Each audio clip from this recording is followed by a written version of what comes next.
আলাইকুম। আজকে আমি একটা গরুর মাংসের স্টিক রেসিপি শেয়ার করব। তো এই স্টিকটা আপনি খালিও খেতে পারেন, ভাত রুটি যে কোনো কিছুর সাথে খেতে পারেন, খুবই মজা লাগে। তো চলুন চলে যাই মূল রেসিপিতে। এখানে আমি একটু চ্যাপ্টা পরিমাণে গরুর গোশত নিয়েছি। এটাকে আমি কাঁটা চামচের সাহায্যে ভালোভাবে ভিতরে যত লবণ মশলা ঢোকে এই কারণে একটু করে নিচ্ছি, কপিয়ে নিচ্ছি। তারপরে এখানে আমি একটা পাত্রে আদা রসুন বাটা, গোলমরিচ, সয়া সস, হালকা একটু সরিষার তেল ও লবণ নিয়েছি। এরপরে গোশতটা ম্যারিনেট করব।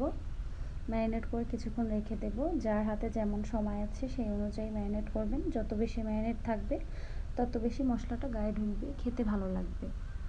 তো ম্যারিনেট করার পরে এই তো 1-1.5 ঘন্টা পর আমার গোশত রেডি। এখন এটাকে আমি ফ্রাই করব। তো ফ্রাই করার জন্য একটা প্যান নিয়ে নিয়েছি। এটা আসলে বাটার দিয়ে ফ্রাই করে, আমার কাছে ছিল না তাই আমি সয়াবিন তেল দিয়ে ফ্রাই করেছি। এটা খুব লো আছে ভাজতে হবে যাতে উপরে পুড়ে না যায়, ভিতরে কাঁচা থাকে। তো এই তো আমার ফ্রাই করা শেষ। এখন এটা আমি গরম গরম খাবো। আল্লাহ হাফেজ।